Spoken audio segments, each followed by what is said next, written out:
What's up, everybody? Welcome to another episode of the Two Worlds podcast. I'm Jake, and with me, as always, is the boss to my ham taro. It's Casey. What's up, buddy? Not much, man. What's up with you? Oh, nothing. We're just in a bit of a silly mood because we did our fun Mad Lib, which you can Yeah. hear over on our YouTube channel, along with two fun stories that Casey shares that happened to him these last couple Yeah. weeks. Oh, I watched the old Twisted Metal show, by the way. How is it? I mean, okay, you know everyone's favorite part about Twisted Metal, where it's like, oh yeah, the cars are fighting each other, and it's not Anthony Mackie just like trying to be entertaining, but isn't. Yeah. Well, trust me, the last episode there's a car fight, and there might be like one or two between before then, but other than that, it's mostly Anthony Mackie, and it's just like, wow, I got some paint to watch dry. Like I if you think he's charming, like you thought Chris Evans was charming, like maybe you'll like it. But for me, I'm just like, you're the most like uninteresting person since Chris Evans, bud. I wondered because I've been seeing a lot of stuff on Twitter and people are loving it. So I just wondered. Yeah, I mean, it's not my cup of tea. I Yeah. might still watch the second season because this was all just a build up for the tournament in the next season. It's like, boy, that's Wouldn't one way to do it. wouldn't it suck if it didn't get a second season? It'd be hilarious if the second season is just a build up to the tournament that they talked about at the end of the first season. It just goes on for 14 years and we never see it. Dude, I would genuinely love that. I would then be pissed off if they ever actually did do the fight, do the whole thing. Right, yeah. Oh man. All right. News time, baby. Boom. We'll save yours for last. Yours is probably the biggest one of what we've Right. got here. You kind of beat me with your first bit of news you have written down.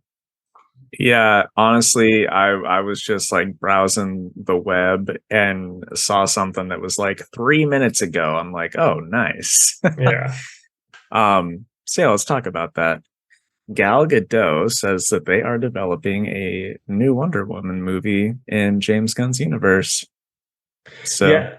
There was a lot to that too, from what I was seeing with the different insiders I follow, because he was like, yeah, so because he was like going through the motions where he's like, they aren't doing like Gal Gadot is not gonna be Wonder Woman. Then it's like she might be Wonder Woman, and it might be a Wonder Woman 3, but then it's also like for sure not gonna be a Wonder Woman that's connected to the other ones.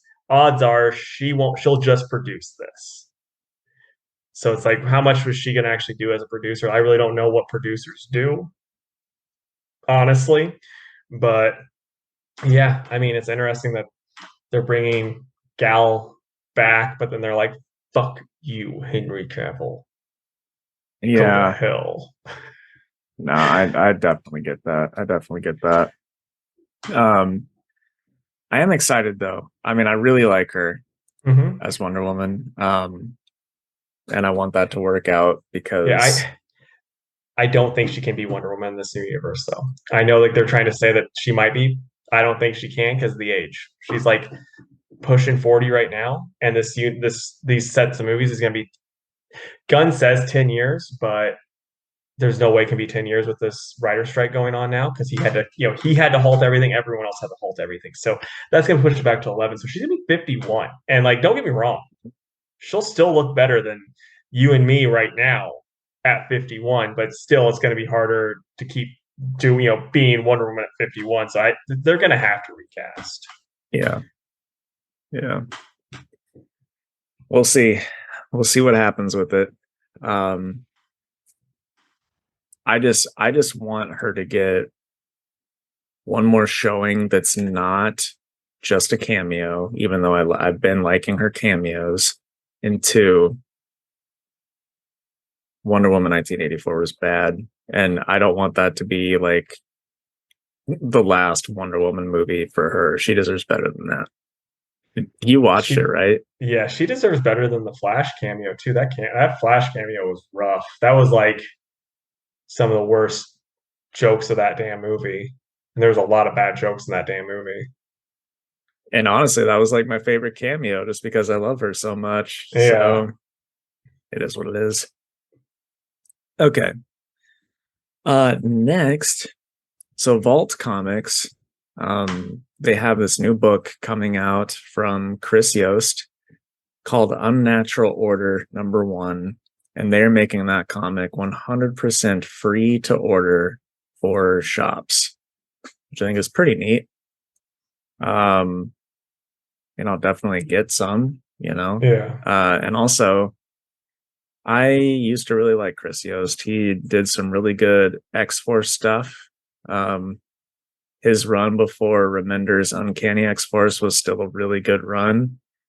But he's been writing for the MCU for several years, and this is like his return to comics. So I hope it works out for him.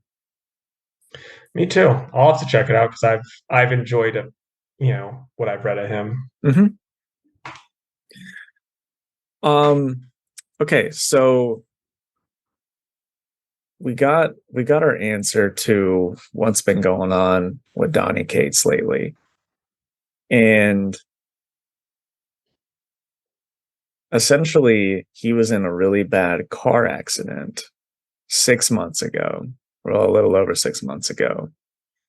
And it was so bad that he doesn't remember the last 6 months of his life. Jeez. He had to learn how to eat, tie his shoes, like all that stuff again. Wow. He did a little post about it. And I think he had an exclusive interview with somebody as well that he asked them to like tell the story essentially. But he was like working on his laptop in the back of like an Uber on the way to the airport, and somebody rear-ended them, and his head went into his computer. And he also posted like some selfies. It was nasty. It was a very nasty accident. So he still cracked some jokes. He was like, the good part of forgetting everything is learning what happened in all of my own books. He's like, turns out Cosmic Ghost Rider's Frank Castle. So anyway, hopefully he continues to heal properly and get back to where he needs to. However you think about him as a person, obviously you don't want something like this to happen to him. So hopefully he recovers fully. I'm just like, man, what if he had some ideas somewhere in his mind that he didn't write down? Like, Yeah. he may not get those back, and that's a bummer Yeah. because he's proven he can be a really damn good writer. Mhm. So anyway, hopefully Donnie heals up. And then my last bit, my most exciting news for the week. Andrzej Sapkowski, he is the author of the Witcher books. He confirmed in a YouTube live stream that he is working on a new book, and he says that it'll be done in about a year, no more than a year. The thing is, I believe him. He, we always talk about George R.R. Martin never finishing anything, but Sapkowski is very, very different from him, and has traditionally always written his books pretty quick. He said before, like when he talks about his writing process, it's not a thing where he'll sit and work on it for like a couple of years. He like comes up with the idea, he sits down and he writes the whole thing. Yeah. So really I hope that it's true again this time. I don't even care who it's about in that universe. I just want more, especially after the bad taste that the show left in my mouth. So very exciting stuff, and I'm looking forward to it. Right on. Do you think with George R.R. Martin, they're gonna like Salmon of Truth him? Like after he dies, take his notes and write the last book? Yeah, I do. All right. I do. I I don't know if you're how familiar you are with popular authors and stuff like that. Have you heard of Brandon Sanderson? No. Okay. He uh he writes this series called The Stormlight Archive. I'm a huge fan of it, but he had to finish the Wheel of Time series of books All right. for Robert Jordan. And from what I can tell online, people think he did a good job. And I believe it. He's like my favorite modern fantasy writer. I Yeah. wouldn't be surprised if they got someone like of his caliber, or hell, maybe even him, ask him to Mhm. finish up those books, because I really don't think George is going to do it. Yeah. Well, I mean that's why I said Salmon of Truth because that's what they did with Douglas Adams because like he had like planned out stuff for like another Hitchhiker's Guide to the Galaxy book. Don't know how much it was planned because I think a lot of it went into Dirks Gently. But then they got I don't know how you say the dude's name, but like Ian Colfer, like he did. I don't remember what type of books, but like Douglas Adams' wife was like, "I'm a fan of this guy. If anyone's gonna write the next Hitchhiker's Guide to the Galaxy, it's gonna be him." And so then he took it, he did it that way, and Was it's it fine. good? Yeah, it's fine. Like it was like years in between reading all of the Hitchhiker's Guide because I had like the massive Bible of all of them, Yeah. and then like that one, and there was things that had happened in like other books that they like that Douglas Adams himself kind of swapped out, and so like and then with this one, then he kind of did things his own way, and like I don't know, it just he didn't have quite the Douglas Adams psychotic energy that I loved, but Sure. it was Yeah. still pretty good. I mean, really, that's all you can ask for in that situation. Yeah. So, all right, man, that's it for me. What do you got? Okay, so I just got like a whole bunch of stuff about the Fantastic Four movie. So this is stuff that's been going around. A lot of different people have been reporting on it. Allegedly, Vanessa Kirby is going to be Sue Storm. We were talking about that there was, strong rumors about her. I like that casting by looks alone. I've never seen her act, as far as I know, but I like that. I know you watched the Fear. You're furious over the Fast movies. What's your opinion on her? Do you think she's going to be good as Sue?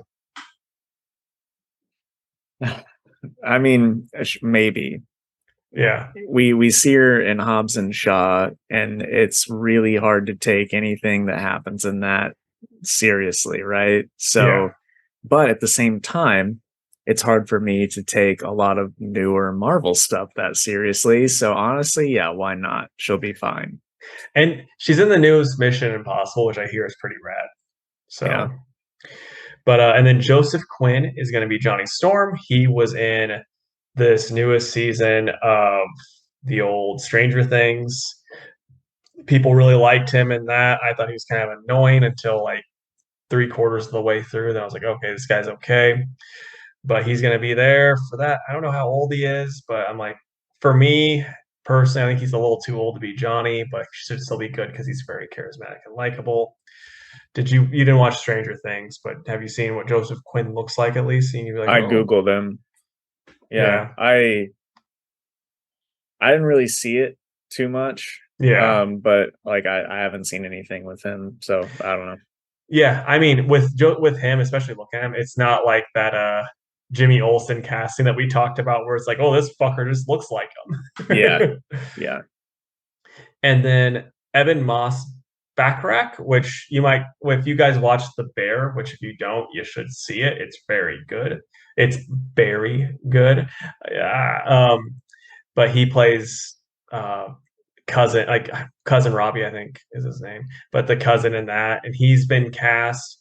Is They that don't not really. the main character? That is not the main character. Okay. He is like been cast. People are saying he's probably gonna be Silver Surfer because Galactus is gonna be the main villain. They're gonna get this big old cloud. It's gonna be awesome. I'm kidding about the cloud, but they want someone Hispanic to play Galactus, which I thought was like a weird specific thing. Like, why is Hispanic Galactus? But Yeah. whatever. There's rumor going around that Antonio Banderas was offered the role of Galactus, which again, it's like I don't know if I want Puss in Boots to be Galactus. Yeah, I mean, like, I don't really know why it matters, why that would matter one way or the yeah. other. To me, Galactus just needs the big booming voice, you know. Yeah. So I don't know. And then no Reed or Thing casting yet, but they did say they want a fat white guy for Ben Grimm, which I'm like, he's a fucking street thug pilot. He shouldn't be a fat guy. But like, we need a comedic relief character. Well, it's gonna be Jack Black. No. What's her name? Her name. Rebel Wilson. No, the other one. The other one is known for Amy Schumer. No. Brunette. Mike and Molly. Oh, yeah, I know who you're talking about. Melissa McCarthy. Yes. There we go. That's gonna be Ben Grimm. Yeah, she's gonna, reverse Tyler Lawrence it.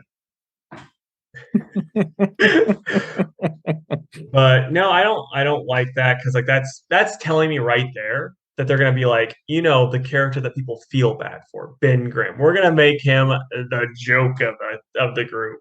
It's like we're thinking about digging up old Chris Farley, just tossing him in there.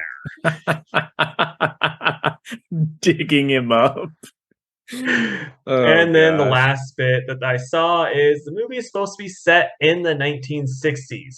They're going to be out of time, like Captain America, when they come to the now, basically. Oh, to explain where they've been this whole time. Yeah. That part, it is what it is. They got to explain it somehow. Yep. Overall, if all of this is real, how are you feeling? Oh, like a 6 out of 10. Yeah. What about you, man? I don't like that Galactus is going to be the first villain. Do Mole Man or something. Yep. It bugs me that they always throw the biggest guy first. No, dude, that's 100%. And this is a thing that Marvel's kind of found themselves messing with. And like, it's just every single movie, it's like, it's got to be end of the world shit, guys. Yep. And it's like, you don't need that. No. Like, I wasn't a big fan of the Batman, but at the same time, at least it wasn't like, oh man, Penguin's got a special umbrella that's gonna kill everyone on the planet. Like, no, that's not it at all. Yep. But Marvel, even like Black Widow, where it's like, the spy thriller. Yeah, everyone's gonna die if she doesn't stop it. Like, that's an Avenger event, not a Black Widow. Like, have Black Widow just have a grounded spy thriller, Well, that's what we all wanted. Yeah, and Marvel's like, no. World-ending event. Also, what's the best Marvel show or movie to ever come out ever? The number one best one. My opinion, or yes, because it's a fact. I mean, for me, it's probably the first Iron Man. Okay, well, I thought you were going to say my answer, which was Daredevil. Oh yeah, well, I wasn't thinking Daredevil doesn't count because it's clearly not what Marvel's doing. Like, that's that's its own separate thing. That's my point, is that it's street level and it's perfect. Yeah. But we're just not going to get that anymore. But I mean, Iron Man, like, let's just go with that. That's like with the movie verse. Pretty friggin' low stakes. Iron Man 2, again, low stakes in comparison. Yeah. Iron Man 3, forgettable. I really don't even know what the stakes were besides someone was trying to kill Tony. But Iron Man 3 was extremist. Yeah. So I mean, it's still like comparatively low stakes. not gonna say that 2 and 3 were that good because It was again not good at all. It's very forgettable, but 1 is very good. Yeah. Oh man, I meant to do something. I wanted to start a new thing for the beginning of the episodes, and that was to read you a Marvel trivia card, and I forgot. We used to do that towards the end. I know, but I thought it would be a nice get everyone engaged early on sort of thing. So I'll do it once we're done with the news. All right. But yeah, anyway, the other thing I have to say, Antonio Banderas might be Galactus. Why does it need to be an A-list actor? Because Galactus shouldn't look like anybody, right? They should get a really, really good voice actor, because that's what we need for Galactus. Well, I will say with the voice actor part, I honestly don't think they're gonna just have Antonio Banderas. It's hard to say. I don't think they're gonna have Antonio's face as Galactus. I really don't think that. They might, because they've been pretty stupid with that stuff, like with MODOK. But Antonio Banderas, he has been voice acting and all that stuff. He might be okay, but still, I would rather have a Ron Perlman or just someone with Clancy Brown. If Michael Clark Duncan was still alive, that one's a very obvious one. Just someone with an imposing voice, and Antonio Banderas has got the nice guy voice in my opinion, but he could prove me wrong. But sure. All right, that's it for the news. So we'll do our trivia, and then we'll talk comics.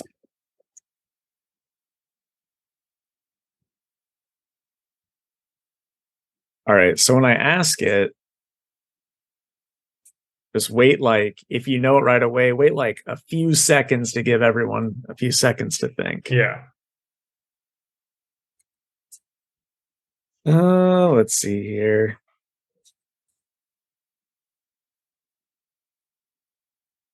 Some of these are so easy, and others it's man, I don't even know this one. Yeah.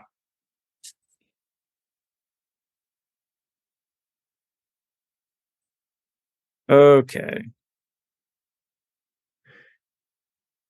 I'm going to try something really quick. We'll see if it works. It might not, because I don't know what this is going to sound like over.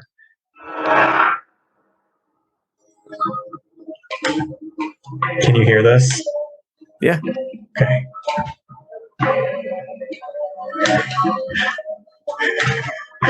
It's just going to go until the this is the. Gotcha. Yeah. Here we go. What is the name of the team of soldiers created with Hulk's DNA by General John Riker? And I can give you choices if you want choices. It is multiple choice. Yes, please give me choices. Okay. I feel like it's obvious with the choices, but yeah. A, the Hulkbusters. B, the Gamma Corps. C, the Jade Squad.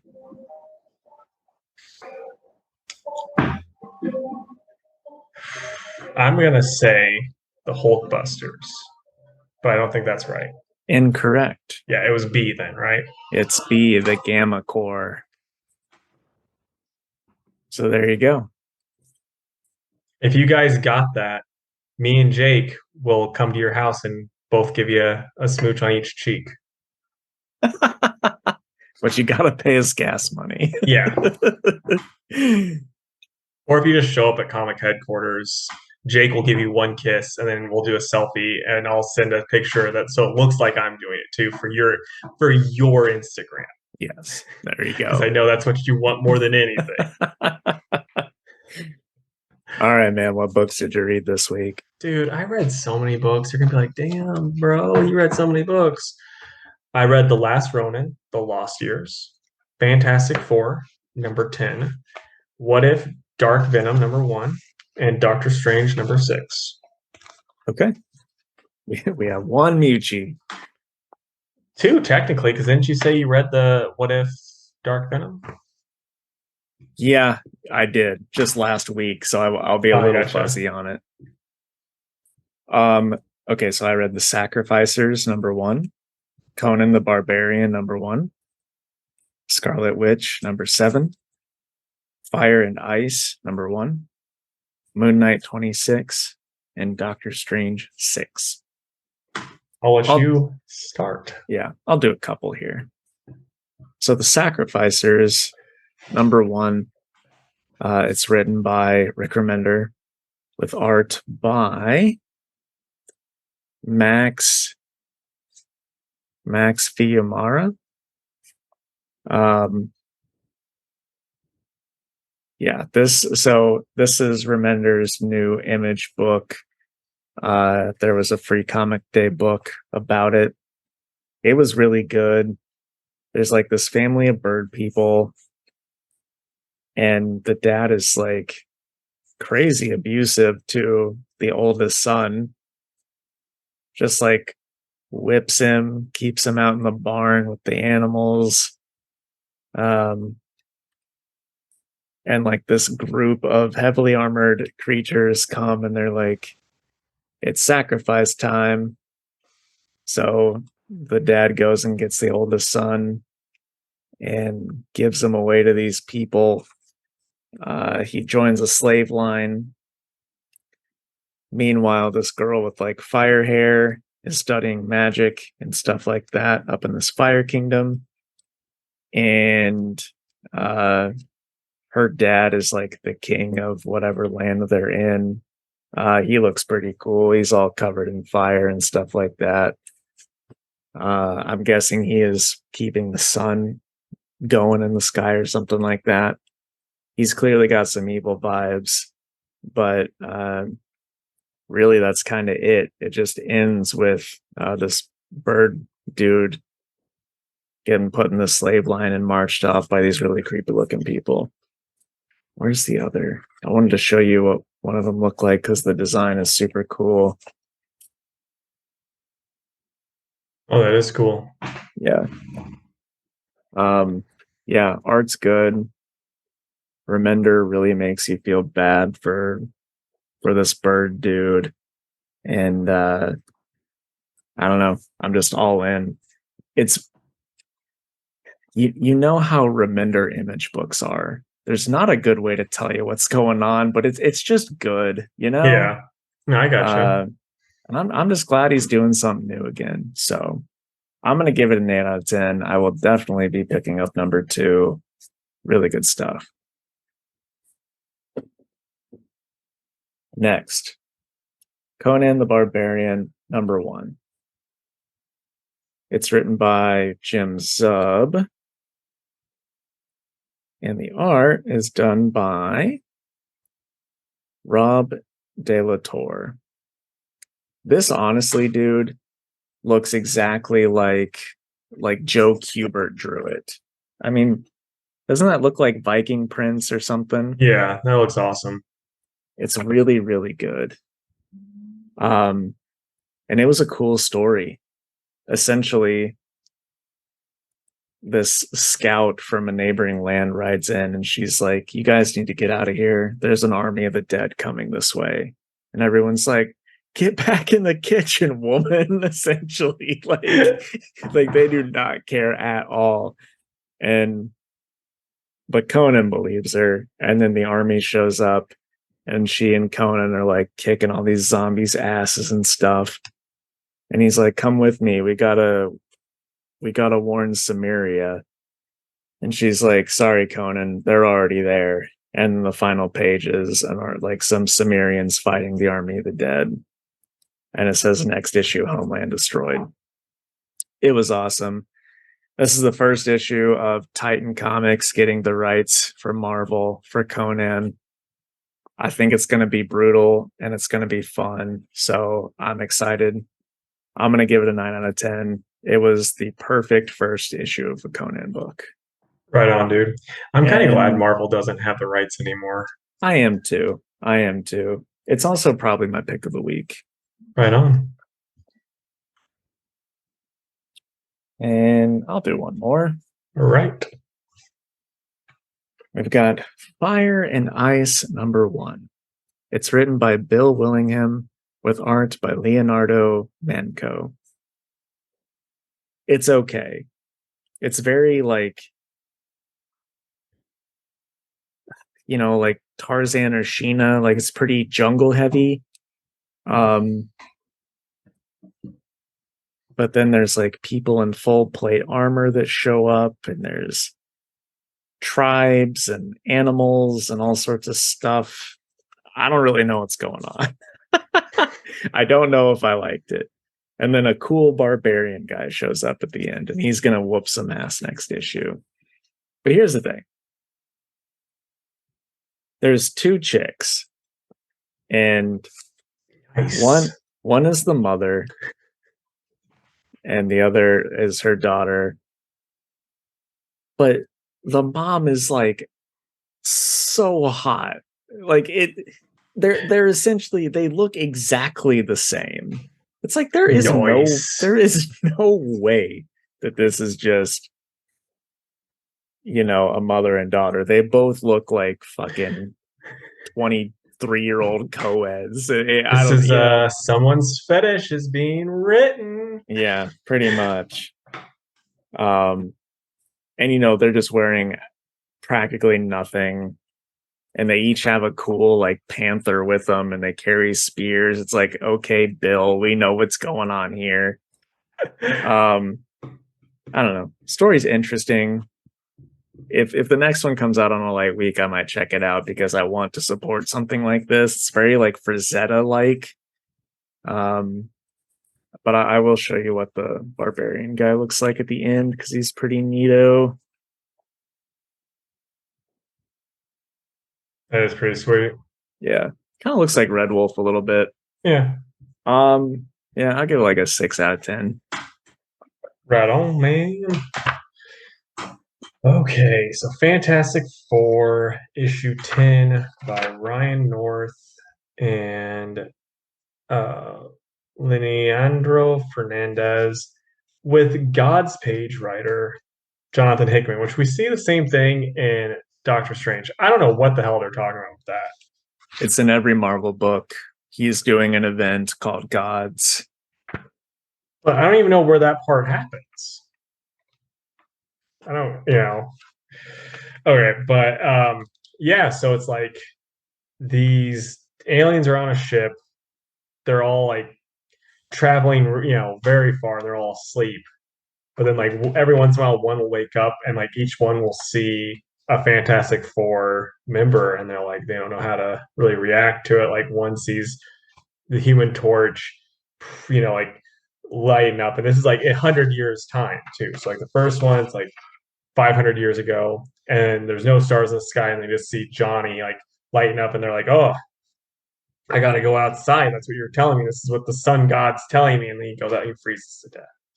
And the next girl's like kind of going around. It's 400 years ago, and she's hearing this banging, and it's driving her crazy, and she ends up just like going nuts, and the banging's the thing hitting the thing, hitting the ship, and then the next person just sees Sue Storm like you're like basically become visible, from invisible. It's like skeleton and all that stuff. And then the other one's like seeing like little rubber things come up from the thing. That's like 200 years ago. And then 100 years ago, the dude's seeing Johnny again. And then it cuts to the Fantastic Four. And it's like all of their stuff is happening at like normal speed. Their stuff, they're like frozen in time, basically. And it's interesting. It's like it was so slow reading all this stuff until you actually get the Fantastic Four part that it was like kind of like not. I don't know. It was one of those things where like it should grab me and make me go like, oh, I wonder what's gonna happen. I'm more just like I want to just get this over with. Yeah. So I'm at probably a 7. The art's always super cool, like the way they draw stuff in this, and story's fine. This is a very much a filler issue. Right on. Okay. Scarlett Witch, number 7. That's written by Steve Orlando. God's Page by Jonathan Hickman. And the artists are Lorenzo Tometa and Sarah Pacelli. Um, so here's the thing. I don't know a single thing about X-Men stuff in the last 10 years. Not a Yeah. fucking clue. Magneto has shown up, but it's not Magneto. It's a clone of Magneto because the real Magneto's dead. And this one's name is they just call him Joseph. And he's like, hey, I know I'm not your dad, but I look like him. And this is probably weird, but I'm here to help you. And yeah, I don't know. Anyways, so this other guy comes through, the final door, and he can take, I forget his name, but he can take anything that's in a book and make it real. And he's done so with the Wizard of Oz. But one of the witches is like taking control instead of him. And so Wanda has to go and set stuff right. So we get like a cool evil Wizard of Oz stuff in this book. But essentially Wanda has to fight, the Wicked Witch. And spoiler alert, Wanda wins. But she's like, I know this is all kind of fucked up because he made you guys real, but you can just have him. Do whatever you want with him. And she leaves. And I guess they torture him or kill him or whatever. And then Wanda goes back and has another moment with clone Magneto. And then at the end, we get Hex Finder. Is that someone that you know?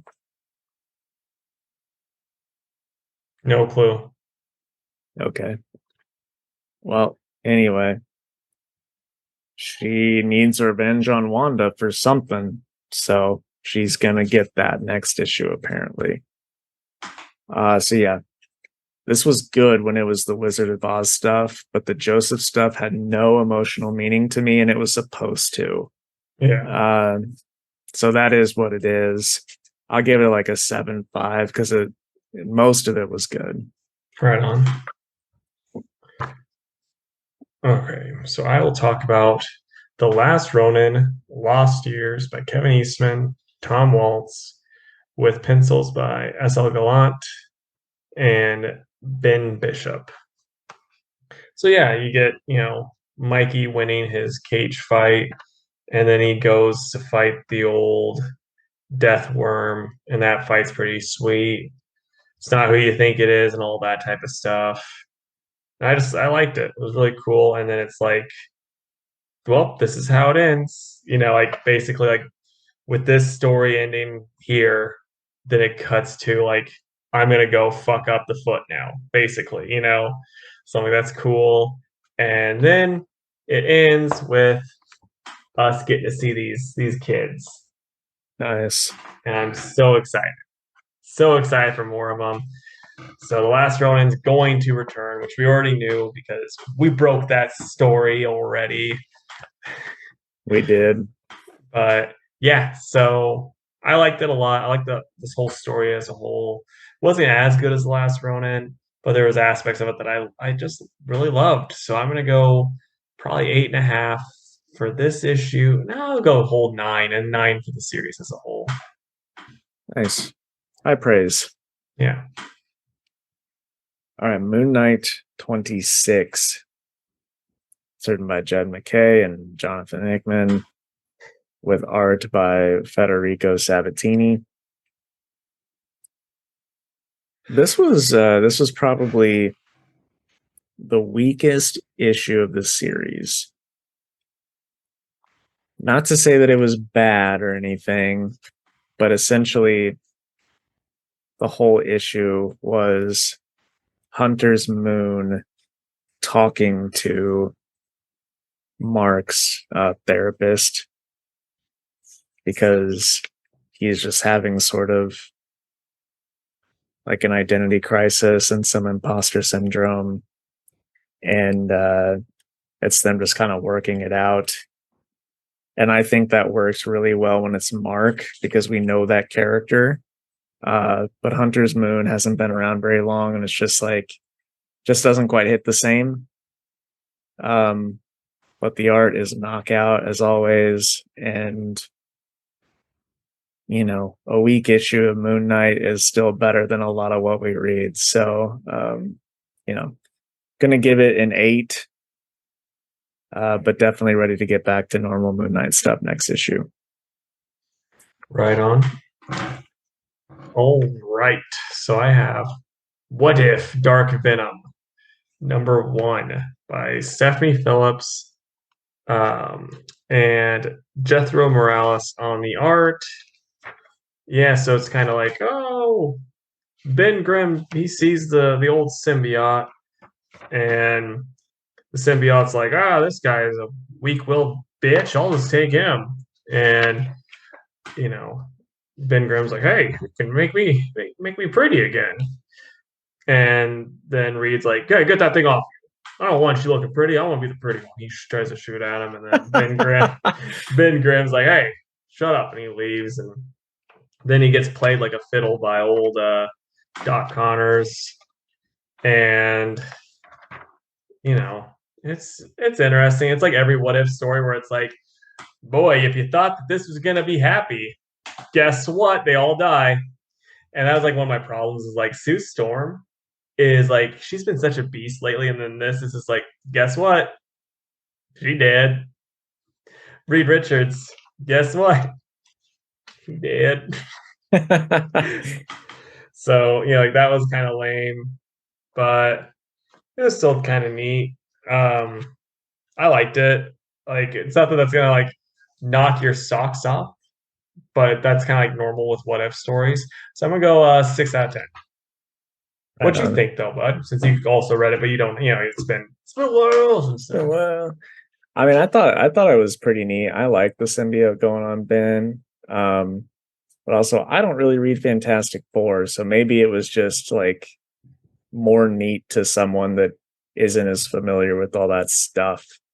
Like it's neat, but I just hated the fact that they're like, he's a weak-willed fucking bitch. I can take care. Yeah. It's like that's not Ben. Come on. Yeah. No, I agree with that for sure. I just thought it was a fun little one shot. Yeah. I'm glad you didn't hate it though, since I absolutely somewhat kind of convinced you to buy it. I needed to buy something else. I couldn't just have 3 books. All right. Final book is Doctor Strange #6. It's written by Jed McKay with art by Juan Gedeon. I thought this was okay. I was like, I wasn't so hot on the last issue, and then this one I'm still not hot on. I mean, it's like 100% of like an important filler issue just to tell us who this guy is, but yeah, for sure. It's just kind of like I don't care that much. Yeah, it's just filler. Yeah. Art's good. Art's awesome. I love the art. It was interesting. I really do think that the next issue will be better. So I feel like this was, we've had the background stuff. Now it's back to the story. Yeah. And man, the cover is killer on this as well. And the preview of the cover for the next one's great too. Like obviously Alex Ross is killing it on these covers. Oh yeah. On this and Fantastic Four. Yeah. Yeah. So yeah, it was perfectly fine. Yep. Which for me, that means a 6. Yeah. I'm probably at a 6 for it as well. So what was your pick of the week then? That 100% was The Last Ronin. Nice. So what are you excited for this coming week? And I have a question. And you're on the list, it's not on there for Godzilla, but it's in the picture. I just noticed that now. You're right. I also noticed that. Huh. I mean, I want Godzilla. Like, you'd be kind of like a knucklehead to be like, well, Casey didn't put it on his list. So I guess Casey doesn't want Godzilla pirate book anymore. Well, I know, right?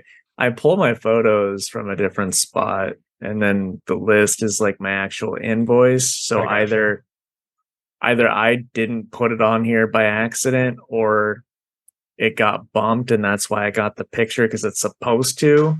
I got you. Either way, just add it to. I think you did add it to the list. I mean, I didn't, but again, it's Godzilla pirates. You know, Yeah. you would know. I hope it's coming out because I like that book. I do too. I want more Godzilla and pirates. Okay, but the ones that I'm excited for, it's not a lot this week. It's not a lot. I'll say Night Terrors proper. I'll go Silk. And then, gosh, the Superman annual. Yeah, that's pretty much all that I'll be reading. What about, you're not going to read the Flash Night Terrors book? You like the first one? No, well, I'm lumping like Night Terrors together. I won't read all of those that are coming out, but Flash. You never read the Green Lantern one, which was a shame because it was good. Yeah, I'll read 1 and 2 of that one. Yeah. Well, for me, I'm gonna say Ghost Rider Wolverine. Super pumped for that dumb book. It's gonna be awesome. And then I'll say Green Lantern because I like the first one. I thought that was good. And then Wildcats. Meow. So at the time when I originally came up with this Fantastic Four, I had gone to a wedding. So this has been like 6 weeks ago at this point. But I saw a dude at the wedding because it was like a cousin's wedding. So it was like really kind of like, oh yeah, you can wear whatever you want. This dude was wearing shorts, okay? And on his calf, he had a Punisher blue line tattoo, which had me thinking, what are things that just annoy the shit out of you? That people that aren't comic that say they're like, oh, I'm a fan of this character, that people do that's just like, yeah, you don't understand anything. Right. Yeah. Yeah. Like getting like having anything Punisher and cop related. That's not the cops arresting him. Here's the thing, folks. The Punisher doesn't like cops. I would say he likes a good cop, but a good cop shouldn't like the Punisher. Right. Yeah. The biggest one for me, the absolute biggest one for me, are people that love one of the big two and hate the other one. Yeah. I don't get it. I just don't get it. It makes no fucking sense for you to die on a hill that Marvel is amazing and DC sucks. Yeah. Your opinion fucking sucks. The other one is people that watch these shows and movies and think they know the character. Mm-hmm. I get almost as many of those as I do my previous annoyance that come into the store. You know, people that think that Tom Holland is a perfect Peter Parker or something like that. It's like, I think you just love Tom Holland, you know, which is fine. Yeah. Let's see what else.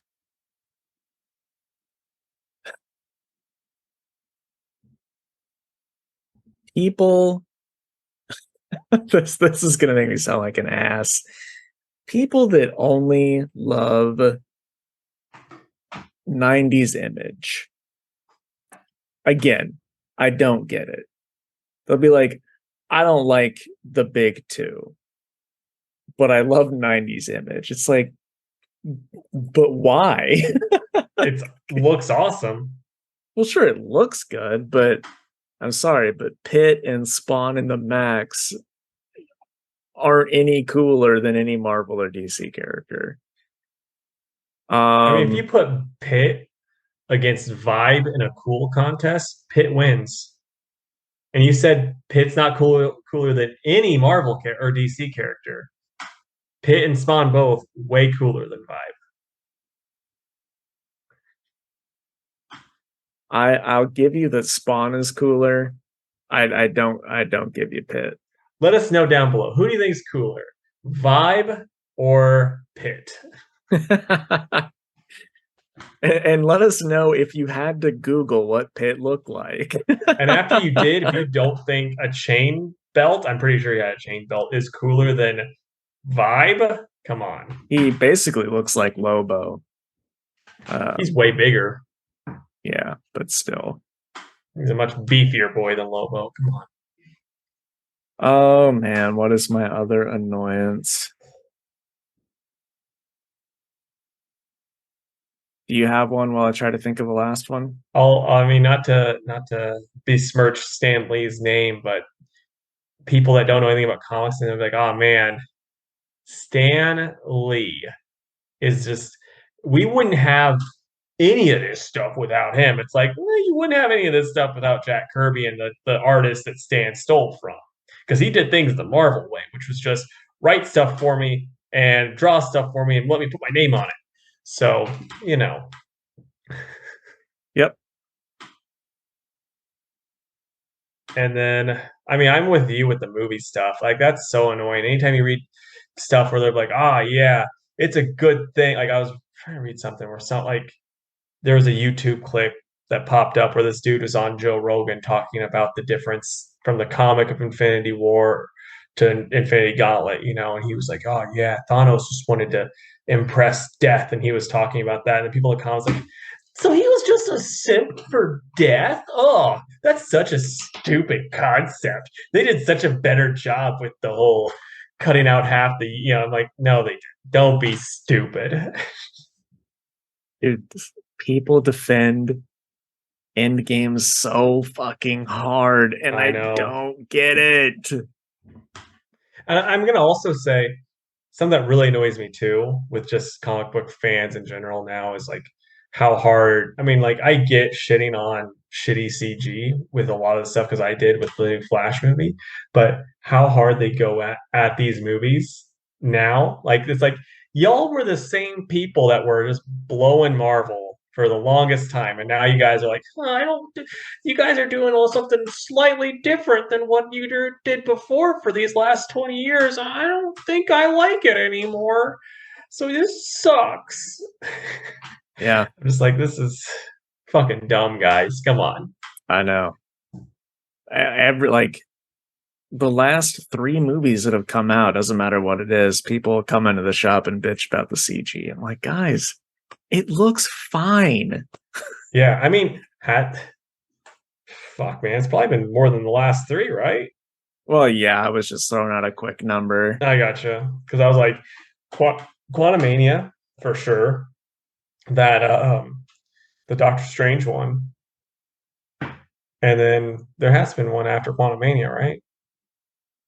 Black Panther. Yeah. Anything else? Guardians 3. Oh, people like that one as far as the special effects. Yeah. Gosh, I can't even think of like a 4th thing because those first 2 just really, really grind my gears. Yeah. Yeah. Guess that's all I got for you. Yep. Well, let us know stuff that annoys you. And have you seen someone with a Punisher thin blue line tattoo before? Was it cool? Did you go, boy, let's support the police with killing criminals?